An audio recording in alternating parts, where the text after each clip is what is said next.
Bonjour, nous sommes architectes associés au sein de l'atelier 351 qui réunit en fait 4 architectes, un architecte d'intérieur.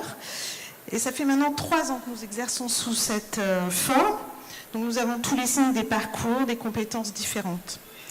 Et la maison Girafe que nous vous proposons de vous présenter aujourd'hui n'est pas la dernière née de l'agence, mais elle a une particularité entre autres, c'est d'être le produit d'une transformation, d'évolution d'un bâtiment qui était un atelier de menuiserie.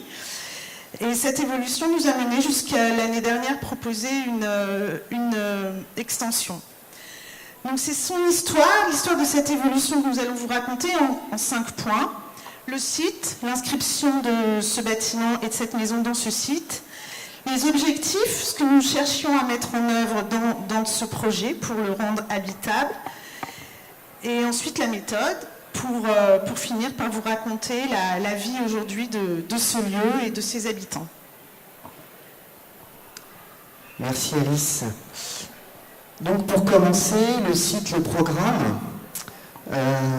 Nous sommes ici dans un atelier de menuiserie très ancien, comme l'a dit Alice, dans le centre-ville de Bordeaux. Une parcelle entièrement couverte, environ 220 mètres carrés, 30 mètres de long, 6 mètres 40 de large, pour les parties les plus larges effectivement. Un immeuble en tout cas enchâssé, coincé entre 2 autres immeubles, beaucoup plus hauts. Le tout est apparemment inamovible. En tout cas, une structure bois en poteaux de poutre solide, des volumes habitables en partie supérieure avec une grande vétusté sur un premier niveau effectivement. Le programme donc, un couple marié, 3 enfants, pas de budget comme d'habitude.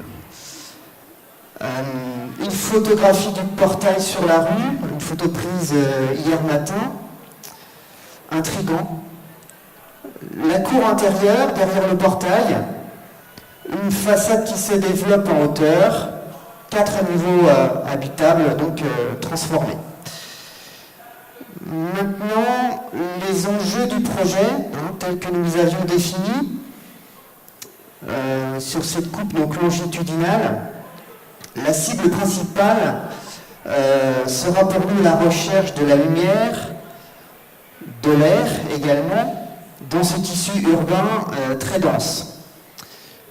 Il faudra aussi conserver la structure bois, créer de nouveaux volumes sur 3 ou 4 niveaux empilés. En tout cas, créer du volume dans l'espace.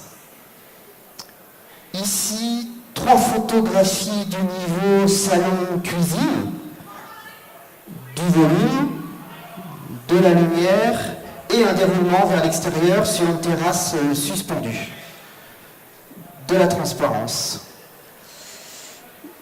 Maintenant, en ce qui concerne le fonctionnement et l'organisation de la maison, ou comment sont répartis les volumes intérieurs, nous avons donc 2 niveaux principaux, dont un ici au premier étage, avec la cuisine et le salon, qui se développe donc sur une terrasse extérieure, une terrasse suspendue, comme on l'a dit, d'environ 20 mètres carrés. Sur ce plan, on peut lire très facilement l'aspect traversant de la maison. Au-dessus de la cuisine, une bibliothèque et une chambre d'amis prend place.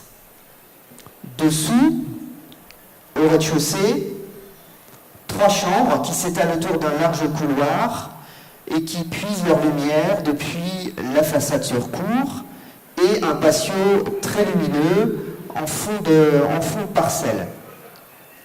2 grands panneaux coulissants sur les chambres du fond de la maison assurent l'isolement ou bien le partage d'un espace de jeu, ce qu'on a appelé le mouvement. Le 4e point, sur la méthode de transformation des espaces. Donc ici, pour nous aider à comprendre ces fameux mouvements, initiés donc pour cette maison, une coupe existante en haut et une coupe projet en bas. il nous aura donc suffi, dans la facilité que nous offrait la structure bois, de créer 4 mouvements. Un premier mouvement qui a consisté à supprimer les 2 sections de couverture sur la cour côté rue. Ensuite, un autre mouvement pour supprimer la couverture en partie arrière pour dégager le patio et la terrasse suspendue. Ensuite, soulever et prolonger la toiture existante sur rue en création d'un niveau bibliothèque, chambre d'amis, donc au-dessus de la cuisine. Et enfin, créer un plancher bas intermédiaire pour s'isoler du sol naturel de l'atelier de menuiserie. Sur les 2 photos suivantes, un avant et un après, avec le même point de vue depuis l'intérieur de l'atelier, en regardant donc vers la rue, et une vue d'aujourd'hui donc depuis la circulation des chambres au rez-de-chaussée vers la cour, et donc vers la rue en fond de plan, et le point de vue est quasiment le même entre aujourd'hui et il y a une dizaine d'années. La structure est conservée, les solives, les poutres, les poteaux également. On voit sur cette photo un travail un petit peu original sur les fermetures des salles de bain à droite, salles de bain et toilettes, permettant la circulation de la lumière dans ce rez-de-chaussée par l'intermédiaire de persiennes bois qui ont été récupérées par les propriétaires, récupérées et décapées évidemment. Un budget, 150 mètres carrés environ, et 210 000 euros de travaux, sur 9 mois de travaux environ. Pour conclure, des objectifs et des envies donc, sur ce projet. Le résultat abouti, en tout cas, est une maison très vivante, avec une grande qualité spatiale, une construction relativement économique, on l'a vu. On est dans l'efficace et surtout une maison très évolutive. Puisque, comme l'a dit Alice en introduction, la maison a fait l'objet d'une extension l'année dernière. Et l'extension s'est faite dans un demi-sous-sol qui a puisé sa lumière sur le côté court. Une extension qui a permis de créer une chambre parentale, donc chambre et salle de bain. Voilà, et effectivement on est allé encore rechercher la lumière dans ce tissu enchâssé et un petit peu coincé. Et puis pour finir, un petit mot d'une habitante, Maya, 6 ans, que je vous laisse lire, c'est assez rigolo, et merci de votre écoute.